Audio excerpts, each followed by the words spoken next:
नमस्कार आप सभी को।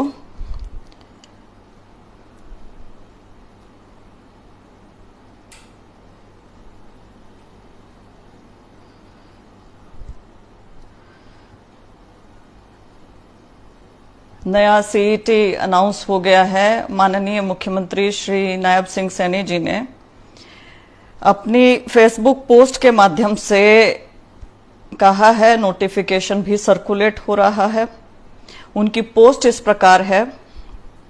हरियाणा के प्रिय युवाओं, आज मुझे आपके साथ साझा करते हुए खुशी हो रही है कि प्रदेश में सीईटी कॉमन एलिजिबिलिटी टेस्ट परीक्षा शीघ्र ही आयोजित की जा रही है, जिसके लिए आप सभी आगामी 28 मई से ऑनलाइन आवेदन कर सकते हैं।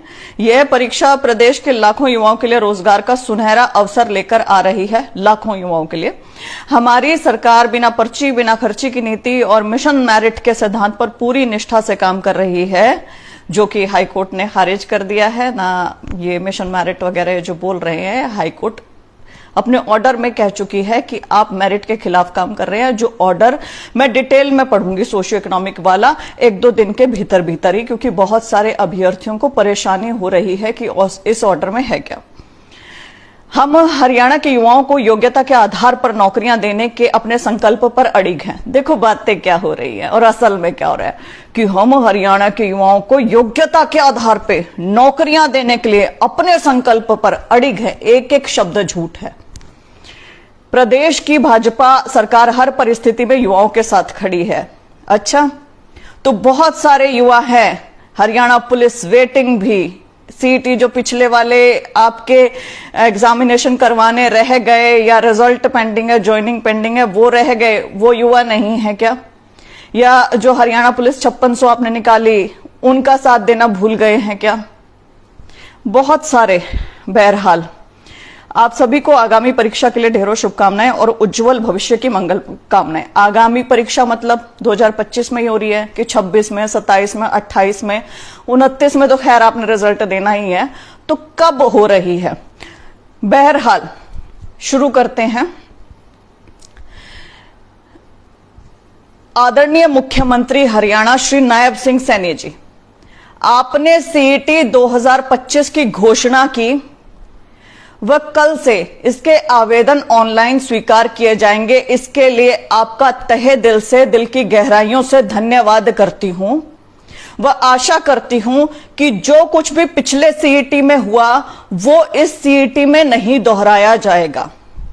लेकिन मान्यवर, कुछ सवाल हैं मेरे भी और हरियाणा के लाखों अभ्यर्थियों के भी, जो आपसे पूछना चाहते हैं। इस नए सीईटी को आप लेकर आ रहे हैं, उससे पहले बहुत सारी चीजें पेंडिंग रह गई हैं, उनको लेकर। और हम आशा करते हैं कि आप इन सवालों को एक्नॉलेज भी करेंगे और इन सवालों का ढंग से पूरे हरियाणा के युवाओं को जवाब भी देंगे, क्योंकि हरियाणा का संपूर्ण युवा इस चीज की बाट देख रहा है। पहला सवाल मैं पढ़ती हूं, सवालों की लिस्ट है। पहला सवाल, पुराने सीईटी के रिक्त पद, रिजल्ट, पेपर कब लिए जाएंगे और कब भरे जाएंगे और उनकी ज्वाइनिंग कब होगी? यह पहला सवाल है। उन पदों पर अभ्यर्थी 5, 7, 10 सालों से तैयारी कर रहे हैं। इन युवाओं का क्या होगा? जैसा कि सुनने में आ रहा है, आपके सरकार के अधिकारियों के द्वारा उनके मुखाबिंद से, कि उन पुराने पदों को नए सीईटी में समायोजित कर लिया जाएगा। तो ऐसा आप क्यों करेंगे और ऐसा धड़ल्ले से अधिकारी अभ्यर्थियों के मुंह पर क्यों बोल रहे हैं? क्योंकि ये जो पेपर ग्रुप सी के पेंडिंग रह गए हैं, ये अभ्यर्थी अपना ग्रुप ए का पहला प्रीलिम्स क्लियर करके आए हुए हैं, फिर 4 गुणा में आए हैं, फिर दूसरा पेपर दिया है। तो आप इनके साथ ये नाइंसाफी कैसे कर सकते हैं? ये बताइए, इन युवाओं का क्या करेंगे? दूसरा, हरियाणा पुलिस के 5600 पद, कोड ऑफ कंडक्ट जब इलेक्शंस थे उससे 3 घंटे पहले अनाउंस किए गए थे। सभी जानते हैं कि ये वोट लेने के चक्कर में आपने अनाउंस किए, लेकिन आपने किसी भी चक्कर में किए हों, ये अभ्यर्थी तब से तैयारी कर रहे हैं और पीएमटी पीएसटी की बाट देख रहे हैं। आप इनका पीएमटी पीएसटी कब लेंगे? मुख्यमंत्री साहब, आपको ये जवाब सामने आकर देना होगा। आप युवाओं को दोबारा से 5 साल के फेर में न फंसाइए अपनी पंचवर्षीय योजना में। जो अभ्यर्थी पहले फंस चुके, जिन्होंने एग्जामिनेशन दिए, कम से कम उनकी कद्र करें। तीसरा सवाल, हरियाणा पुलिस वेटिंग 2024 के अभ्यर्थी, इन अभ्यर्थियों को आपने खून के आंसू रुलाया है और इन्होंने मजबूरी में मजबूर होकर खून से पत्र लिखे हैं, आपको भी, आपके अधिकारियों को भी, प्रधानमंत्री जी तक को, और ये बार बार इंसाफ की गुहार लगा रहे हैं। आज तक हमेशा हरियाणा पुलिस की वेटिंग हरियाणा पुलिस के रिजल्ट के साथ दी गई है, लेकिन यहां इन अभ्यर्थियों के साथ ऐसा अन्याय किया जा रहा है कि रिजल्ट आने के 7 महीने बाद भी वेटिंग का कहीं कोई नामो निशान नहीं है।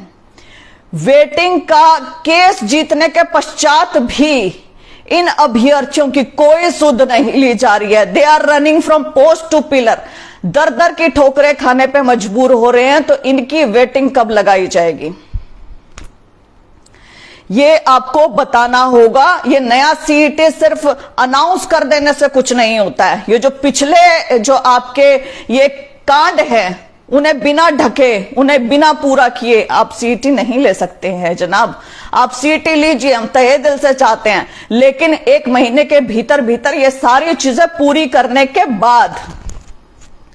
चौथा महत्वपूर्ण सवाल, अति महत्वपूर्ण सवाल, हाई कोर्ट ने अभी सोशियो इकोनॉमिक के आधार पर जो 5 अंक दिए जाते थे उन्हें असंवैधानिक करार कर दिया है और 2019 के बाद की सभी भर्तियों के रिजल्ट को रिवाइज करने के लिए हरियाणा सरकार को कहा है। तो वो जो रिजल्ट रिवाइज होगा उसमें जो मेरिटोरियस बच्चे बाहर रह गए थे, जिनके अंक बहुत अच्छे थे लेकिन 5 अंक नहीं थे उनके पास, वो अंदर आएंगे। उनके अंदर आने की वजह से जो लो मेरिट में बच्चे होंगे वो बाहर निकलेंगे। लेकिन हाई कोर्ट ने कहा है कि आपने उन बच्चों को भी बाहर नहीं करना है, आपने उन बच्चों को भी पक्के पदों पर ही रखना है। यदि पक्के पद नहीं है तो एडहॉक पर रखिए जब तक सैंक्शनड पोस्ट बाकी खाली नहीं हो जाती हैं। अब यहां मुख्यमंत्री साहब, आप नए पद तो सृजित नहीं कर रहे हैं, तो पुराने पद जिनमें अभी ये जो 30,000 पद, 30,000 अभ्यर्थी इफेक्ट होंगे, वो उनको कैसे समायोजित करेंगे, क्या करेंगे आप? और उसके बाद भी खाली पद आपके पास कैसे बच जाएंगे? ये बड़ा महत्वपूर्ण सवाल है, क्योंकि हम कोई नई पोस्ट क्रिएट नहीं कर रहे हैं। एज पर गवर्नमेंट अभी तक कुछ भी ऐसा नहीं आया है। यदि नई पोस्ट नहीं क्रिएट कर रहे हैं तो पुरानी पोस्टों पे ही बहुत सारे बच्चे आने वाले हैं। 5, 10, 15, 20, हम नहीं जानते कितने हजार बच्चे आएंगे, लेकिन आएंगे। तो पोस्टें कहां बचेंगी? क्या यह अनाउंसमेंट सिर्फ इसलिए हुई है कि लोगों को एक झांसा सा देने के लिए कि 2019 का ऐसा सा ऑर्डर आया है, चलो भाई नए बच्चों को नए काम पे लगा देते हैं पंचवर्षीय योजना में कि ये लगे रहेंगे? तो आपको ना, आप बतौर मुख्यमंत्री हरियाणा, आप जानते हैं कि अभ्यर्थी बहुत संशय में हैं। आपको सामने आकर अभ्यर्थियों के सवालों का जवाब देकर उनके संशय को दूर करना चाहिए। 5वां सवाल, क्या नया सीईटी समयबद्ध किया जाएगा? क्या नया सीईटी जो अनाउंस हुआ है 2025, वो एक तय समय सीमा के बीच में पूरा हो जाएगा और बच्चों को ज्वाइनिंग मिल जाएगी ताकि अगले साल नया सीईटी हो सके? या इसे भी आप पंचवर्षीय योजना बना के रखेंगे और तुरंत इलेक्शन से पहले रिजल्ट देंगे? क्योंकि आपको जो लेना देना है वो वोटों से लेना देना है, युवाओं से और उनके भविष्य से लेना देना नहीं है। ये सिर्फ बातें हैं। योग्यता और मेरिट की बातें ना ही करें तो अच्छा है, क्योंकि मैं 1-2 दिन में हाईकोर्ट का वो ऑर्डर पढ़ने वाली हूं जहां आपको बार बार लताड़ा है हाईकोर्ट ने कि मेरिट का तुमने कुछ भी नहीं किया, मेरिट वालों को प्रताड़ित किया है, मेरिट को फॉलो नहीं किया, योग्य बच्चे बाहर रह गए। ऐसी चीजें बार बार ऑर्डर में लिखी गई हैं। तो झूठ बोलने का कोई फायदा नहीं होता। खैर, मैं ये कहना चाहती हूं कि एक छोटी सी ना टाइमलाइन जानबूझ के पढ़ना चाहती हूं, क्योंकि मुझे लगता है कि फ्यूचर में ऐसा सही होने वाला है।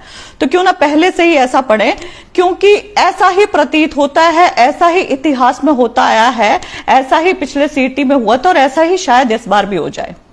2025 में नोटिफिकेशन, 2026 तक शायद री एडवर्टीजमेंट हो सकती है, न्यू कैंडिडेट ऐड हो सकते हैं, न्यू पोस्टें ऐड हो सकती हैं, दोबारा ऐसा कुछ हो सकता है। फिर 2026 के अंत तक या 2027 की शुरुआत में प्रीलिम्स पेपर लिया जाएगा, पहला पेपर, जिसमें त्रुटियां निकलेंगी, केस होंगे, 4 से 10 गुना के ऊपर केस होंगे, बार बार ऐसा चीज चलती रहेगी, अभ्यर्थी बार बार अपील करते रहेंगे, भावनात्मक अपील करेंगे, नेता मंत्रियों के पास जाएंगे। फिर 2027 के अंत में या 28 में दूसरे पेपर के लिए एडवर्टीजमेंट, री एडवर्टीजमेंट हो सकती है। 2028 के अंत में या 2029 की शुरुआत में शायद ग्रुप डी की आप ज्वाइनिंग करवा दें, और ग्रुप 56 और 57 को एन मौके पर उसके पेपर में भी त्रुटियां मिलेंगी, जैसे पहले मिली थी, 41 क्वेश्चन रिपीट कर दिए थे, त्रुटियों से निकल के सब कुछ एन मौके पर इलेक्शन से जस्ट पहले रिजल्ट दिया जाए, वो ज्वाइनिंग दी जाए, और उसके साथ ही बाकी सारे ग्रुप के छोटे छोटे एग्जाम्स रह जाएं, जैसे इस बार रह गए। ये बच्चे बार बार आपके चक्कर काटते रहे, कहते रहे कि कृपया करके हमारी ज्वाइनिंग करवा दें, हमारा स्किल टेस्ट तो ले लिया लेकिन हमारा रिटर्न तो ले लें, जैसे स्टेनो या फिर ड्राफ्ट्समैन जैसे बच्चे, ऐसे जहां कम ही संख्या में पद रहेंगे, 1000 से कम, और ये बच्चे आपके चक्कर काटते रहे। 2025 में निकला है तो जो 2025 में ही इसका प्रीलिम्स होना चाहिए और ग्रुप डी की ज्वाइनिंग हो जानी चाहिए। 2026 तक सभी सीईटी ग्रुप सी के एग्जाम होकर रिजल्ट निकालकर ज्वाइनिंग दे देनी चाहिए। आज मई में निकाला है, अगली मई 2026 को सीईटी 2026 निकल जाना चाहिए। यदि आपकी मंशा अच्छी है, नीयत सही और साफ है, तो आपको समयबद्ध करना होगा सीईटी को। मजाक मत बनाइए बच्चों का। जितना आपके पिछले रह गए हैं उन सबको आप केटर कीजिए। जो आपके पिछली सीईटी करके आए हैं, पहला पेपर पास करके आए, 4 गुना 10 गुना में आ गए, उन बच्चों को कैसे भूल सकते हैं आप? उनके पेपर, उनके पदों को कैसे समायोजित कर सकते हैं? आपके हाथ में पावर है, युवाओं के लिए आप कुछ भी कर सकते हैं, कलम की ताकत है। तो इसको मतलब उनके भाग्य मिटाएंगे क्या? भाग्य की रेखाएं मिटाएंगे? उनके भाग्य बनाइए। वो एग्जाम देकर आए हैं। आपने हरियाणा पुलिस के बच्चे आपको खून से पत्र लिख रहे हैं, मुख्यमंत्री साहब।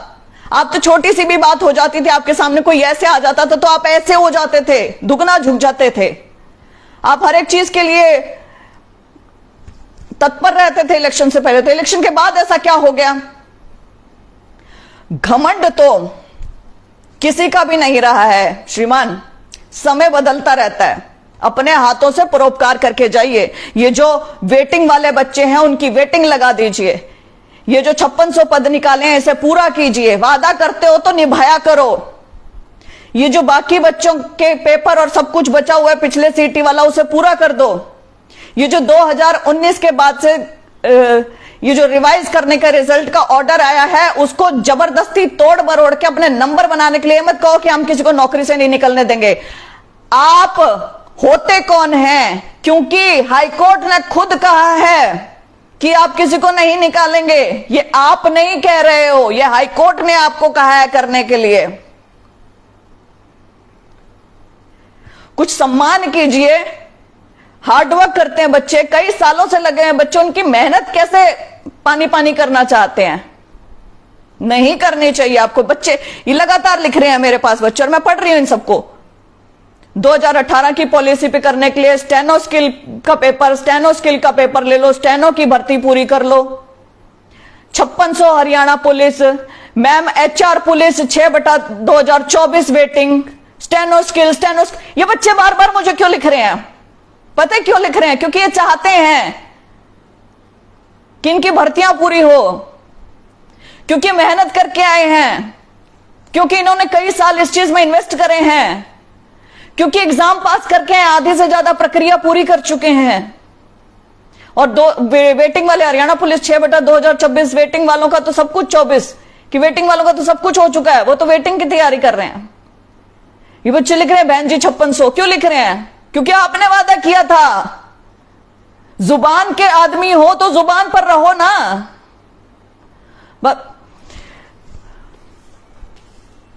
मैं केवल इतना कहना चाहती हूं कि मैं भी चाहती हूं सीईटी जल्द से जल्द आए, कि नया सीईटी हो और बच्चे लगे, क्योंकि बाहर बैठे बच्चे भी ओवर एज हो रहे हैं।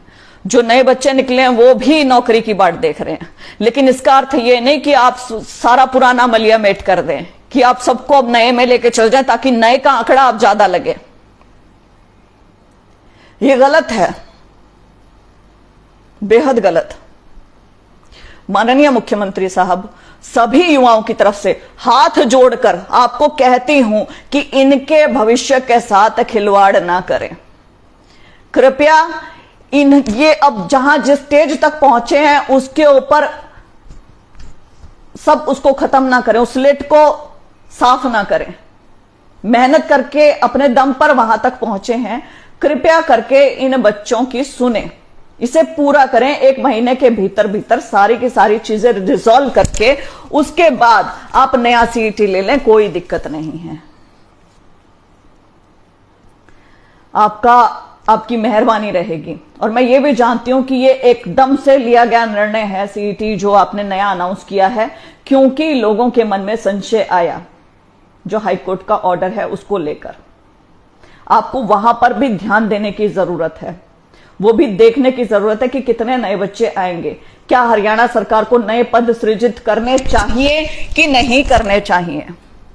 और हरियाणा सरकार से मैं अनुरोध करना चाहूंगी, कृपया करके आप नए पद सृजित करें ताकि उन बच्चों को उन पदों पर समायोजित किया जा सके, वह नए पद नए सीईटी के लिए रह जाएं। बहुत ज्यादा जरूरी है। सब बच्चों को कहूंगी कि अपने अधिकार के लिए आवाज उठाओ, क्योंकि इसके अलावा और कुछ भी नहीं है, खोने के लिए कुछ भी नहीं है तुम्हारे पास। मेरे पास ये बच्चे आए थे, अभी 2 दिन पहले की बात है, सारे HKRN वाले आए अलग अलग, हरियाणा पुलिस वेटिंग वाले बच्चा है, खून से लिखा हुआ अपना पत्र दिखा रहे हैं। देख के इतना बुरा लगता है। हर एक वर्ग है जैसे अपने अंदर पीड़ा लिए बैठा है, आंसू रोकने की कोशिश करते हैं बात करते हुए। बेरोजगारी इतनी बढ़ गई है, क्या करें? घर चलाना मुश्किल हो रखा है, क्या करें? घर पे माँ बाप भी ताने देते होंगे, पड़ोसी देते होंगे, कोई बोलता होगा फलाने का तो लग गया, तू क्या कर रहा है? शादी ब्याह में प्रॉब्लम आती होंगी। हर एक इंसान आर्थिक आजादी पाना चाहता है और उसके लिए कोशिश करता है और कोशिशों में सफल भी हो जाता है। लेकिन जब सरकारों की वजह से वो रह जाए तो क्या करें? ऐसे में मुख्यमंत्री साहब, आपको प्रदेश का मुखिया बना रखा है इन बच्चों ने, इन बच्चों की वजह से आप वापस आए हैं। हमेशा ये याद रखना, आप ऋणी हैं इनके, क्योंकि आपने इनसे वादे किए और इन्होंने भर भर के आपकी झोली में वोट डाले हैं। तो आपका ऋण उतारने का समय आया हुआ है। कृपया करके इनका काम करने के बाद 1 महीना बहुत होता है, वो करते जाइए और साथ में सीईटी 2025 ले लीजिए। कोई प्रॉब्लम नहीं है, कोई दिक्कत नहीं है, सब खुश रहेंगे इसमें। कि जिसका सिलेक्शन हो गया वो भी खुश रहेगा, कम से कम प्रक्रिया पूरी होगी। जिसका नहीं हुआ वो भी खुश रहेगा कि भाई कम से कम प्रक्रिया पूरी हो गई है, वो आगे बढ़ पाएगा। आपने उसे रोक दिया, आपने उसे जकड़ दिया पिछली वाली में, और वो पिछली वाली को इसलिए पकड़ के रखेगा क्योंकि वो उसको क्लियर कर चुका है, या करने वाला था, या आधा क्लियर कर चुका है। आप इस चीज को समझने की कोशिश करें। उस बच्चे से जाके मिले जो लाइब्रेरी में 12-12, 14-14 घंटे पढ़ा रहता है, मुंदे औंधे मुंह पढ़ता रहता है, तैयारी करता है हर एक पेपर की, और उसके बाद पेपर देने जाता है, सफल भी हो जाता है, लेकिन उसको आप रोक लेते हैं। बहरहाल मैं आप सबको कहूंगी, जिस भी तरीके से, जैसे भी सरकार तक अपनी बात पहुंचा सकते हो पहुंचाओ। मैं आपका साथ अंत समय तक लगातार हमेशा देती रहूंगी। हमेशा मैं सही बात से कभी भी पीछे नहीं हटूंगी। मैंने सोशियो इकोनॉमिक के लिए भी शुरू से बोला, जब सारे लोग मुझे बोलते थे कि बहन जी गरीबों के नंबर हैं, और मैंने ये कहा कि मैं गरीबों के नंबरों के खिलाफ नहीं हूं, लेकिन मैं ये जानती हूं कि असंवैधानिक है। कोई भी अनकॉन्स्टिट्यूशनल चीज है वो आखिरी में कोर्ट हटा देगा, और जब हटा देगा तो बहुत बुरा होगा सबके साथ। लेकिन वो समझने की परिपक्वता सब में नहीं थी। तो अब अपने लिए लड़ो, खोने के लिए कुछ नहीं है तो लड़ो। लड़ने का अर्थ हथियारों से नहीं, सरकार के पास जाओ, अनुरोध करो, प्रजातांत्रिक तरीकों का इस्तेमाल करो और बात करो सरकार से, क्योंकि आपका अधिकार है। मान के मत बैठोगे सब कुछ, बस हाँ जो हमारे साथ कर दिया सो कर दिया, नहीं। यदि ये नियति मान के बैठोगे तो सब तुम्हारे ऊपर से निकल जाएंगे। नियति मानने की जरूरत नहीं है। कम से कम अपने भीतर से जितना कुछ कर सकते हो अपने लिए करो, ताकि आखिरी में ये रिग्रेट ना रहे कि मैंने कुछ नहीं किया उस समय पर जब मैं कर सकता था या कर सकती थी। बहुत बहुत धन्यवाद।